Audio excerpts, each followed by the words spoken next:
Welcome to NS TV. నేను రాజీవ్. ముందుగా headlines చూద్దాం. కాకినాడ జిల్లా పిఠాపురం నియోజకవర్గం పిఠాపురం పట్టణంలో భవన నిర్మాణ కార్మికులు, తాపీ మేస్త్రీలు, ఎలక్ట్రీషియన్, పెయింట్ సోదరులు, ప్లంబర్స్, టైల్స్ చేసేవారు, వడ్రంగి సోదరులు కలిసి మీటింగ్ ఏర్పాటు చేసుకోవడం జరిగింది. ఈ కార్యక్రమంలో కార్మిక సోదరులు మాట్లాడుతూ ఇసుక లేక అనేక కార్మిక కుటుంబాలు ఇబ్బందులు పడుతున్నారు.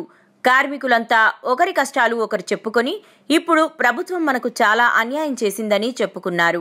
ఈ కార్యక్రమానికి ముఖ్య అతిథిగా సిఐటియు రొంగల ఈశ్వరరావు మాట్లాడుతూ భవన నిర్మాణ కార్మికులు ఎంతమంది ఉన్నారో వారందరికీ ప్రతి ఒక్కరికి 10,000 రూపాయలు నిత్యావసర వస్తువులు ఇవ్వాలని, ఇవ్వకపోతే రాష్ట్రంలో ఉన్నటువంటి కలెక్టర్ ఆఫీసులో ముందు ధర్నా చేయడం జరుగుతుందని తెలియపరిచారు.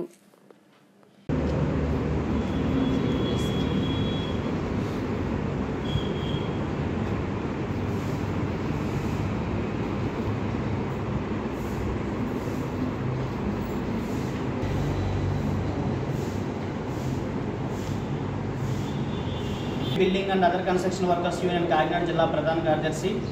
మరి ఈరోజు రాష్ట్రంలోని గత 4 నెలల నుంచి మరి ఇసుక లేక భవన నిర్మాణ కార్మికులు అద్దాకట్లతో అలవటించిన పరిస్థితి రాష్ట్రంలో ఉంది. అంటే వరదలు వచ్చిన కారణంగా ఇసుక లేదని చెప్పి చెప్తా ఉన్నారు. ఈ వరదలు అనేది 2024లో మాత్రమే రాలేదు. ఎందుకంటే ప్రతి సంవత్సరం కూడా జూన్ జూలైలో ప్రారంభమవుతాయి, సెప్టెంబర్ వరకు వరదలు వస్తాయి. ఆ విషయం ఈ ప్రభుత్వాలకి పెద్దలందరికీ తెలుసు. కానీ ఇసుకని స్టోర్ చేయడంలో కానీ, ఇసుకని వేటి నుంచి కానీ, ఏర్ల నుంచి కానీ బయటికి తీసి దాన్ని స్టోరేజ్ చేయడంలో తీవ్రమైన అలసత్వంతో ప్రదర్శిస్తూ ఉన్నారు ఈ రాష్ట్రంలో. అందుకని ఈ రాష్ట్రంలో 25 లక్షల మంది భవన నిర్మాణ కార్మికులు ఈరోజు ఈ యొక్క నిర్మాణ రంగం మీద ఆధారపడి పనిచేస్తూ ఉన్నారు. ఈ రాష్ట్ర ప్రభుత్వానికి నిర్మాణ రంగం ద్వారా లక్షల కోట్ల రూపాయల ఆదాయం తెచ్చిపెడతా ఉన్నారు భవన నిర్మాణ కార్మికులు. ఇటువంటి పరిస్థితుల్లో మరి గత ప్రభుత్వం చేసిన తప్పిదాలు ఏవైతే ఉన్నాయో, ప్రభుత్వం రాగానే ఇసుక కొరత ఇచ్చి కొత్త ఇసుక పాలసీ అనే పేరుతో మరి కొత్త విధానాన్ని తీసుకొచ్చి ఇసుక ఉచితంగా మీ అందరికీ కూడా కాకినాడ జిల్లా నుంచి సిఐటి తరఫు నుంచి ధన్యవాదాలు తెలియజేస్తా ఉన్నాం.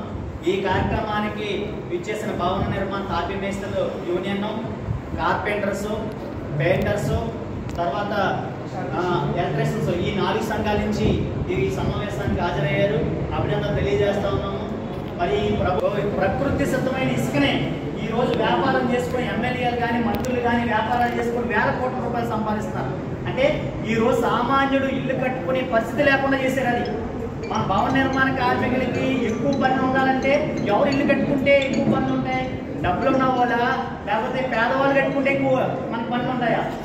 పేదవాళ్ళు ఎక్కువ ఇల్లు కట్టుకుంటే మన భవన నిర్మాణ కార్మికులు చేతి నిండా పన్ను ఉంటుంది. ఆ విధంగా ప్రభుత్వం ఈ నిర్మాణ సామాగ్రి కానీ, నిర్మాణ ముడి సరుకులకు సంబంధించి కానీ రేట్లు తగ్గించాలా? అందులోనే ఇసుకను ఫ్రీగా ఇవ్వాలి. 2014 అధికారంలో ఉన్నప్పుడు ఇసుకని స్టాకులు వేసుకుని అక్కడ ఎమ్మెల్యేలు డైరెక్ట్గా అమ్ముకునేవారు. ఈ ఆన్లైన్ సిస్టమ్ గట్ట ఏం లేదు. 19 వచ్చిన తర్వాత జగన్మోహన్ రెడ్డి గారు ఎక్కిన తర్వాత దీన్ని ఆన్లైన్ అని తీసుకొచ్చి అవినీతి లేకుండా మేము చేస్తాము, ప్రభుత్వం ద్వారా ప్రజలకి ఉచితంగా ఇసుక అందిస్తామని చెప్పారు. అక్కడ కూడా ఈరోజు ఆ ప్రభుత్వం కూడా ఫెయిల్ అయ్యింది. ఎందుకంటే ఒక్కో టన్ను ఇసుక చూసుకుంటే టాటర్ ఇసుక అప్పుడు కూడా 6,000, 5,500 రూపాయలు టాటర్ ఇసుక అమ్మేది. కష్టకాలంలో అదే టాటర్ 12,000 కూడా వెళ్ళింది. ఒక లారీ 45,000 వెళ్ళింది. ఒక్కొక్క టన్ను ఇసుక సంబంధించి ఈరోజు 1,600 నుంచి 1,800 రూపాయలు ఈరోజు ఒక టన్ను ఇసుక ఈరోజు అమ్ముతా ఉన్నారు. ఇసుక లేకుండా ఎలా అమ్ముతా ఉన్నారు అంటే, ఈరోజు డబ్బులు ఉన్నవాడికి, ఏదో స్తోమత ఉన్నవాడు మాత్రమే కట్టుకుంటే ఈరోజు లక్షలాది మంది భవన నిర్మాణ కార్మికులు పరిస్థితి ఏంటని చెప్పి ఈరోజు ఈ కూటమి ప్రభుత్వాన్ని ఈరోజు కార్మికులుగా డిమాండ్ చేస్తూ ఉన్నాం. అందుకని చెప్పి తక్షణమే ఇసుకనే, ఏదో నిన్న స్టేట్మెంట్ ఇచ్చారు, అక్టోబర్ 15 నుంచి మీకు పూర్తి స్థాయిలో ఇసుక ఇస్తామని. 4 నెలల నుంచి మీరు ఇసుక ఇవ్వలేదని చెప్పి 4 నెలల నుంచి ఈరోజు భవన నిర్మాణ కార్మికులు వస్తువులు తొంటుంటే 15 రోజులు ఇస్తానని చెప్తా ఉన్నారు. అంటే ఇంకో 15 రోజులు ఉండాలా ఆకలితోని? ఇది సరైన పద్ధతి కాదని చెప్తా ఉన్నాం.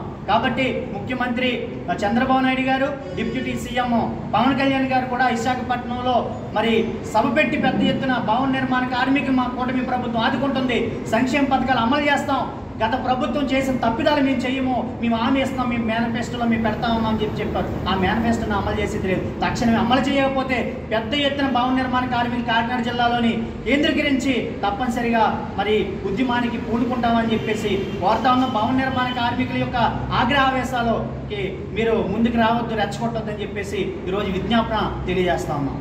Eswararao, AP building and other construction workers union Kakinada ప్రధాన కార్యదర్శి.